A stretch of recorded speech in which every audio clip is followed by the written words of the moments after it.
কোভিডৰ ক্ষেত্ৰত আমি 15 ফেব্ৰুৱাৰীৰ আগত দ্বিতীয় পালি ভেকচিন আমি সম্পূৰ্ণ কৰিব খুজিছোঁ। সম্পূৰ্ণ মানে 100টো 100 নহ'ব বা 90% হ'লেও আমি শেষ কৰিব খুজিছোঁ যাতে ফেব্ৰুৱাৰী 15 তাৰিখৰ ভিতৰত যাতে বাই এণ্ড লাৰ্জ ভেকচিনেশ্যন হৈ যায়। 2,20,00,000 মানুহক আমি ভেকচিন দিব লাগে।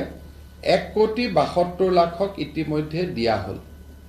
ফেব্ৰুৱাৰী 15 তাৰিখৰ আগতে বাকী ৰৈ যোৱা 50,00,000ক আমি ভেকচিনেশ্যন কৰিব খুজিছোঁ যাতে আমাৰ সকলো মানুহ নিৰাপদ হৈ থাকিব পাৰে। বৰ্তমান অসমত 4 কোটিতকৈ অধিক ভেকচিন পালি দিয়া হৈছে। তাৰে 1,72,00,000 দ্বিতীয় ড'জ।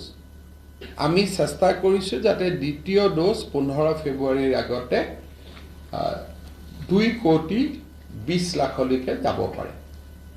আন কোভিডৰ সংক্ৰান্তত কোনো SOPৰ কথা চিন্তা কৰা হোৱা নাই।